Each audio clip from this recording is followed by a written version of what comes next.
The persistence predator. Picture this: a human figure floating in perfect stillness against the star field, surrounded by 20 disabled training drones. No sound except controlled breathing that hasn't quickened despite the violence that just occurred. No movement except the slow rotation of distant stars. Then, in less than 3 seconds, the figure explodes into motion. Not the clumsy flailing you might expect in zero gravity, but something else entirely. Liquid lightning, controlled chaos, a three-dimensional dance that treats empty space like solid ground.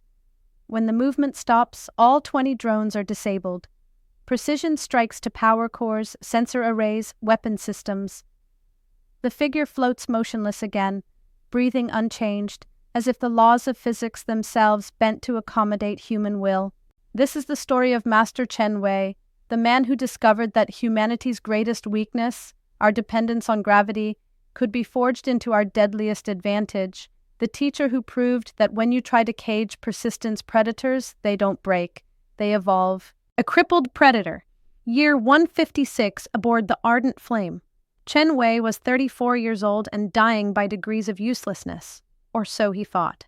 He had been a combat instructor on Earth, trained in traditional martial arts and close-quarters combat that assumed gravity would always pull you down and solid ground would always catch you. But the evacuation from Earth had stolen that from him. A piece of Vorex debris during the launch had crushed his spine, leaving him unable to tolerate the ship's artificial gravity zones. For 29 years, Chen had been confined to the zero-gravity sections of the ship. Cargo bays, maintenance tunnels, the spaces between decks where normal humans struggled to move without looking like drowning fish. But Chen had adapted with the methodical patience that made humans different from every other species in the galaxy. In the weightless corridors, he had become graceful, efficient. He could navigate the ship's skeleton with an elegance that would have been impossible on Earth. The problem was, elegance meant nothing when you couldn't teach anyone else to hunt. The ship's security forces trained in the artificial gravity sections, learning combat techniques designed for planetary warfare. They were competent enough when dealing with shipboard emergencies that stayed in the gravity zones. But space was vast, and not all threats respected the boundaries of artificial gravity. Chen had been watching the younger generation, the ship-sense children, who moved through the vessel like they were born to it. Children like Maya Soul students, who could feel the ship's systems like extensions of their own nervous systems. They had gifts that would have seemed impossible on Earth. But they were prey, not predators. The pirates came on a Tuesday, just like any other predator testing what they thought was easy prey. Cargo Bay 7 suffered a catastrophic decompression when their ship punched through the hull plating. Emergency bulkheads sealed the breach, but not before 12 armed raiders in vacuum suits had boarded through the gap. Chen watched from the observation deck as the ship's security team responded. Powered armor, military-grade weapons, everything they needed to handle the threat, except for one critical flaw. The engagement was happening in zero gravity, and they moved like Earth-born humans. The security team betrayed their planetary origins with every movement. They pushed off surfaces too hard, spinning out of control. They fired weapons that sent them tumbling backwards.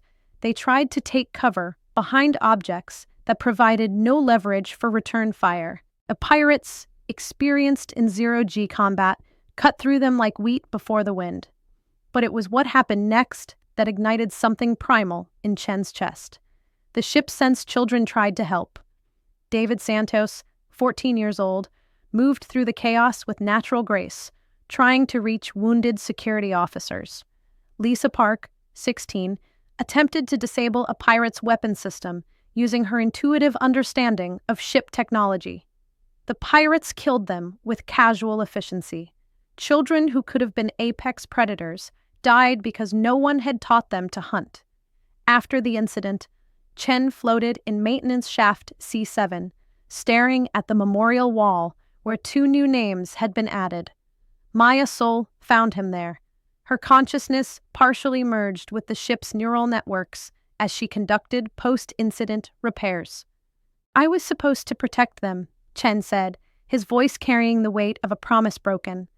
These children with their impossible gifts, and I can't even teach them to defend themselves because everything I know assumes gravity exists. Maya's response carried the wisdom of someone who had learned to merge human instinct with artificial logic. So learn to hunt without it. Chen began studying the ship-sense children with the focused intensity that marked humans as persistence predators. He watched Maya during her neural interface sessions, observing how she moved through the ship's systems with three-dimensional thinking that transcended normal human spatial awareness. He watched David Santos navigate the maintenance tunnels, flowing through narrow passages like he was swimming through air. He observed Lisa Park use wall contact for momentum redirection, turning the ship's geometry into a personal transportation network. These children weren't fighting gravity. They were dancing with momentum itself, moving like something no other species in the galaxy had ever seen. They just didn't know they were predators yet. A hunt begins. Chen's revelation began with a single observation that would reshape human combat doctrine. The ship-sense children moved nothing like Earth humans trying to adapt to zero gravity. They moved like zero gravity was their natural hunting ground. David Santos, now 15, could push off a wall and navigate through 3 course corrections, using only fingertip contact with passing surfaces, arriving at his destination with perfect momentum control. Lisa Park could rotate through complex maintenance tasks while maintaining constant motion, never coming to a complete stop, never wasting energy on unnecessary correction. But Marcus Kim, the eldest at 17, demonstrated something that made Chen's predator instincts sit up and take notice. During a routine cargo transfer drill, a container broke free from its magnetic restraints. 2 tons of medical supplies tumbling end over end toward a group of younger children. Marcus reacted with the lightning reflexes that marked humans as the galaxy's persistence hunters. He pushed off from the deck plating, contacted the container's corner with his left hand to redirect its spin, used that contact to launch himself in a spiral trajectory that brought him to the bulkhead, pushed off again to intercept the container's new path, and guided it into a soft collision with the opposite wall. The entire sequence took 4 seconds.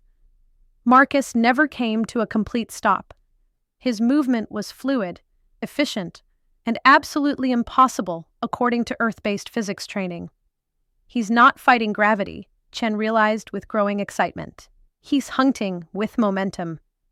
Chen began working with Marcus privately, analyzing the movement patterns that came naturally to the ship-sense generation.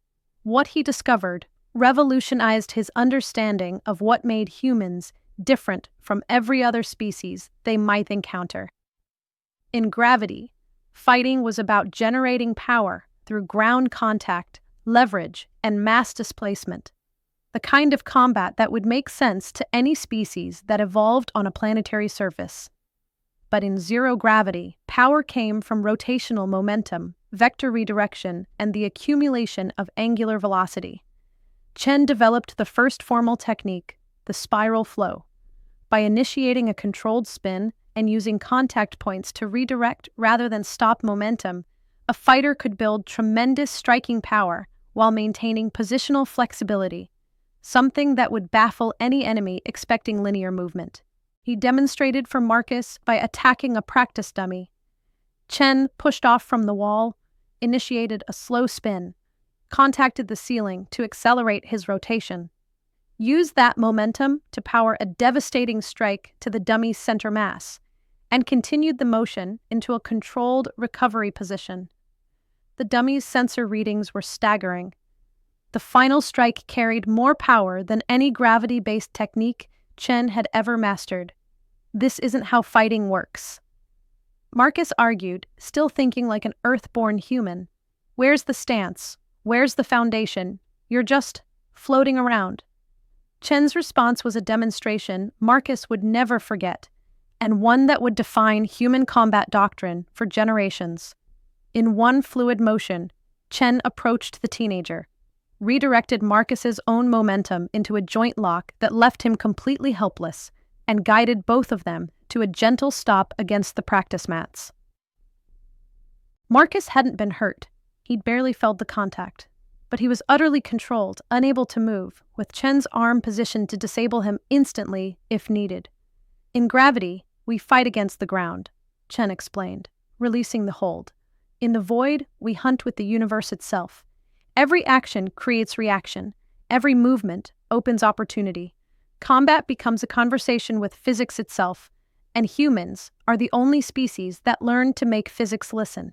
Over the following weeks, Chen codified his observations into training principles that would become the foundation of human superiority in zero-gravity combat.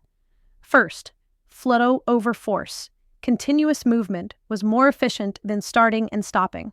Combat became about redirecting energy rather than generating new power, something that would confuse enemies expecting traditional attack patterns. Second, environment partnership. The ship's geometry wasn't an obstacle to work around. It was a hunting partner. Walls, ceilings, and equipment became extensions of the fighter's reach, turning the entire battlefield into a weapon. Third, three-dimensional thinking.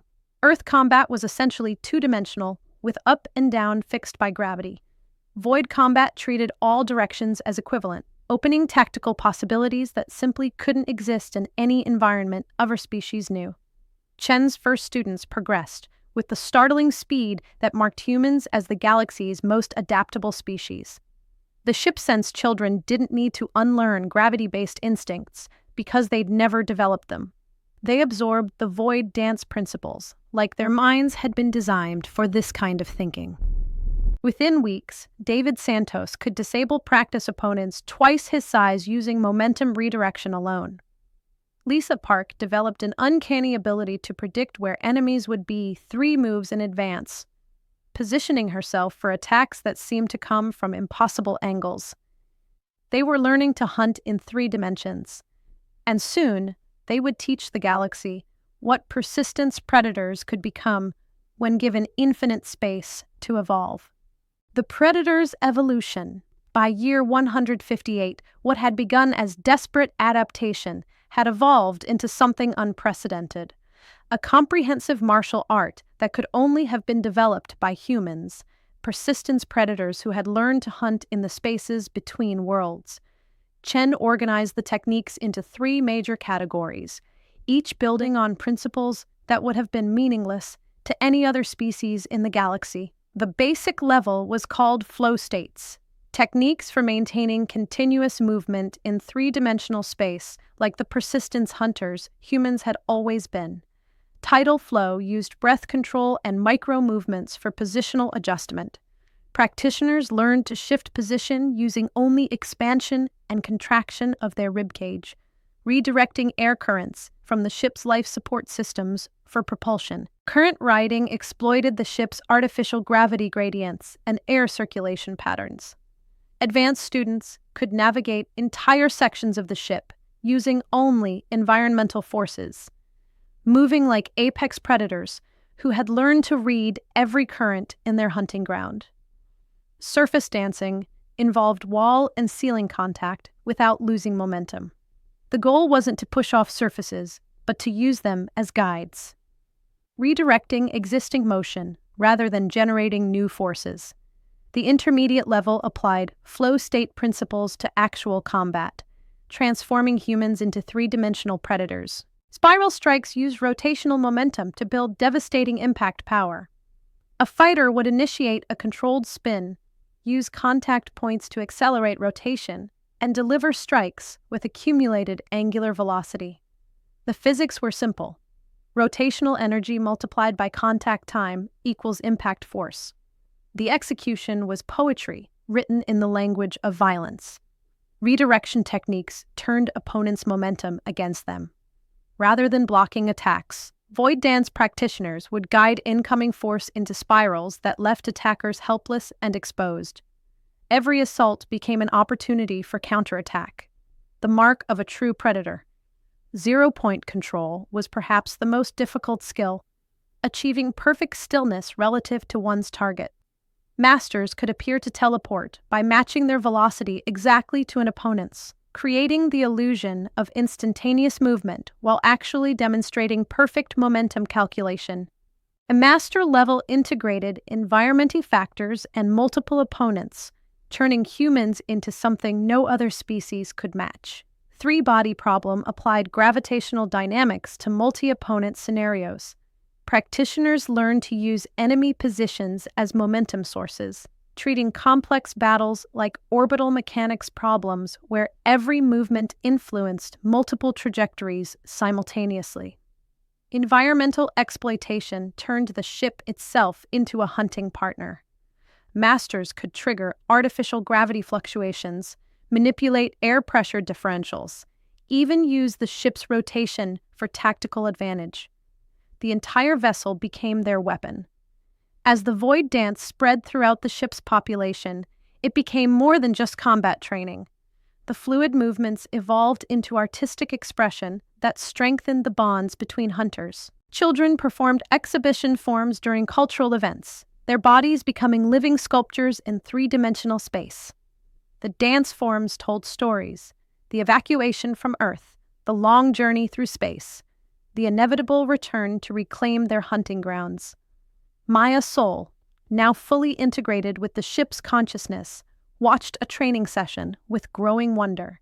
50 students moved through synchronized forms, their bodies tracing complex patterns that seemed to respond to the ship's own rhythms. "They're not just learning to fight," she observed to Chen. "They're learning to think in dimensions no other species has access to.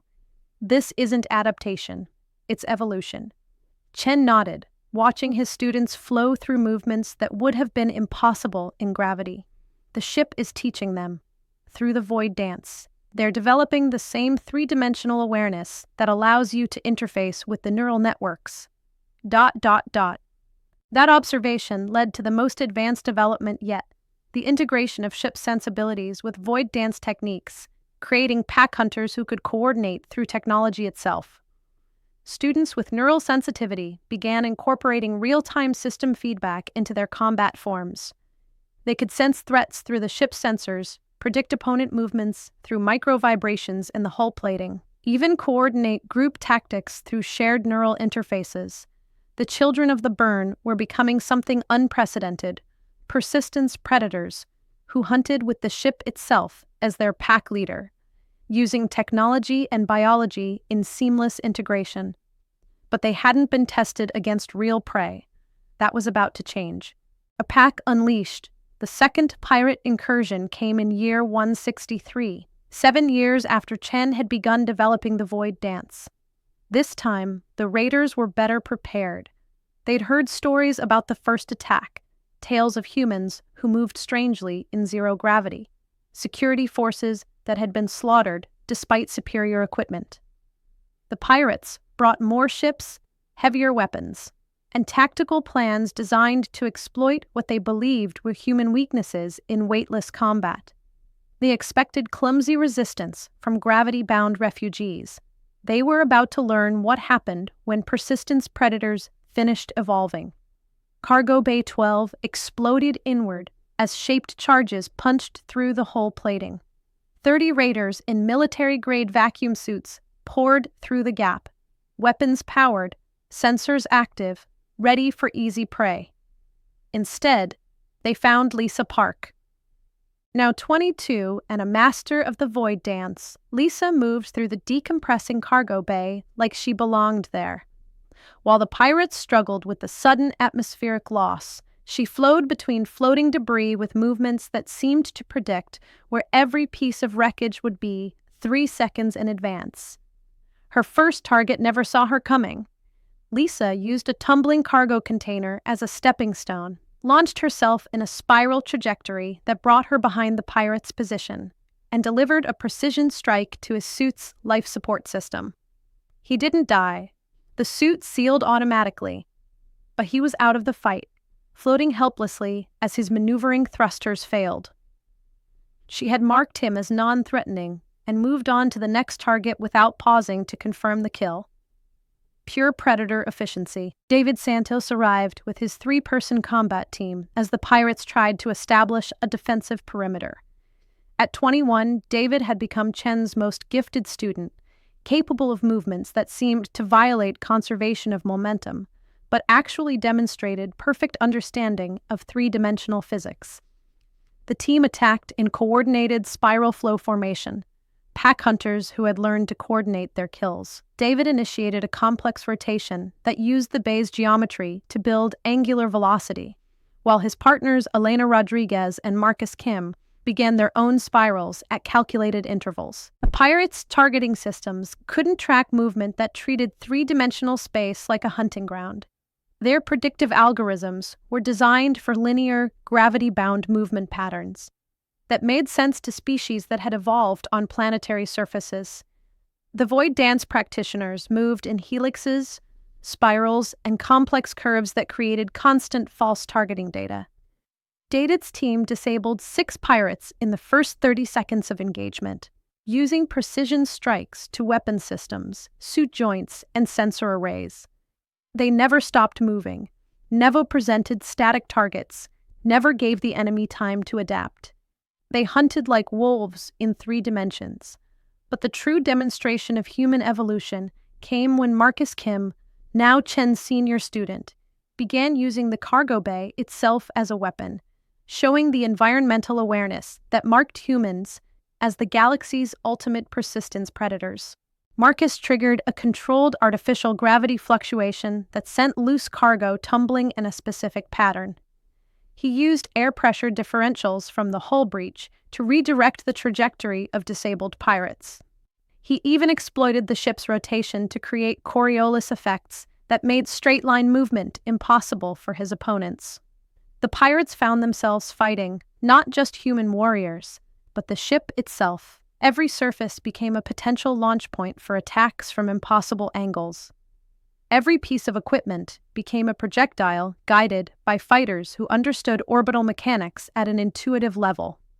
The raid's conclusion came when Marcus demonstrated the ultimate void dance technique, the stillness strike, something only a persistence predator could have conceived. A pirate commander had taken position near the hull breach, using it as an escape route while directing his remaining forces. Marcus approached through a complex spiral that brought him to the exact center of the cargo bay. Then began a calculated deceleration sequence. Using contact with debris, micro-adjustments of body position, and precise timing with the ship's rotation, Marcus achieved perfect zero momentum relative to his target. From the commander's perspective, Marcus simply appeared behind him, motionless, as if he had teleported through space itself. The neural strike was delivered with surgical precision, a touch to the commander's neck that disrupted his nervous system without permanent damage. The pirate collapsed, unconscious but alive, as Marcus used the interaction to begin a new momentum sequence that carried him safely away from return fire. The surviving pirates retreated within minutes, but not before their suit recorders captured footage that would spread terror through criminal networks across known space. The reports described encounters with humans who move like ghosts, fighters who use empty space as solid ground, and warriors who hunt in dimensions that don't exist. The reputation of the Ardent Flame began to change. Word spread that the refugee ship carried something dangerous, something that had evolved beyond what the galaxy thought possible. Vorex Intelligence Report Classified, Subject Human Combat Evolution, Threat Assessment Update. Analysis of captured pirate recordings reveals unprecedented human adaptation to zero-gravity combat environments. Subjects demonstrate three-dimensional movement patterns that suggest fundamental neurological restructuring. Recommendation: reclassify human threat level from terminated to unknown extreme. Previous tactical models assume gravity-dependent limitations. Current data suggests these limitations no longer apply. Note: combat doctrine review urgently required. Standard boarding protocols inadequate against subjects who treat vacuum as natural environment. End report. The Master's Legacy. By year 170, Chen Wei had formalized the void dance into something unprecedented in galactic history, a complete martial art designed by and for persistence predators who had learned to hunt in three-dimensional space. Chen established 9 levels of mastery, divided into 3 categories that reflected the journey from prey to apex predator. The Nodus levels taught fundamental spatial awareness, breath of the void for basic three-dimensional orientation, first contact for surface interaction without momentum loss, and flow state for continuous movement through complex environments. The adept levels applied these principles to combat, spiral mastery for rotational momentum techniques, redirection arts for using environment and opponents as momentum sources, and weapon dancing for integration with zero-gravity adapted weapons. The master levels transcended normal limitations, physics partnership for fighting with rather than against natural forces, environmental unity for using ship systems as hunting partners, and void mastery for perfect control in true vacuum conditions. The void dance became central to Children of the Burn identity in ways that reflected their nature as evolved persistence predators. Coming-of-age rituals involved mastering specific forms that demonstrated not just physical skill, but the mental discipline that marked humans as the galaxy's most patient hunters. Ship ceremonies featured void dance exhibitions that told the story of humanity's transformation from refugees to apex predators. Social hierarchies developed around dance skill levels, but not in the competitive way that might be expected. Instead, the void dance emphasized pack cooperation, with advanced practitioners teaching beginners, and group forms requiring perfect coordination between participants of different skill levels. The philosophy emphasized the traits that made humans unique: adaptation, patience, and the transformation of weakness into strength. Every limitation could become an advantage if approached with sufficient persistence and understanding. Chen's students became teachers, spreading the void dance throughout the ship's population. What had begun as desperate necessity evolved into art, meditation, and cultural identity that bound the human pack together. Children who had never known gravity developed forms that would have been impossible on Earth. Teenagers created innovations that exceeded their teachers' abilities. Adults found that the void dance provided not just combat training, but a way to maintain physical and mental health during the long journey through space. The ship's security forces officially adopted void dance techniques as standard training. Traditional Earth-based combat became supplementary rather than primary, used only in artificial gravity zones during specific scenarios.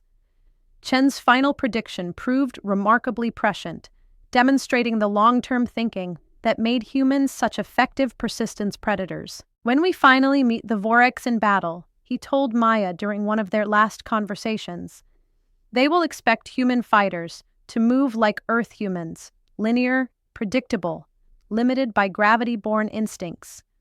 They will deploy tactics based on their understanding of human limitations from 2 centuries ago. They won't be prepared for persistence predators who have learned to hunt in conditions that would cripple any other species, who have spent generations perfecting techniques that no enemy can predict or counter. Chen Wei died in year 187, his body finally succumbing to the spinal injuries that had confined him to zero gravity decades earlier. But his death was not seen as an ending. It was a transformation that reflected the human ability to preserve knowledge across generations. His consciousness was preserved in the ship's neural networks through Maya's interface technology, becoming a permanent teacher for future generations.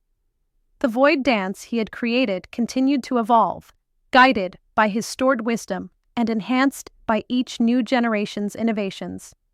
By the time the ship reached Vorex space, the Children of the Burn carried combat skills that no enemy could predict or counter. They were no longer refugees fleeing destruction. They were weapons that had evolved in the dark between stars.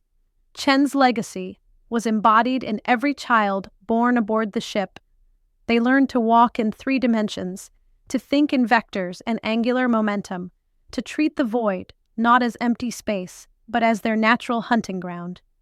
They were persistence predators who had never known defeat, and they were finally approaching their prey.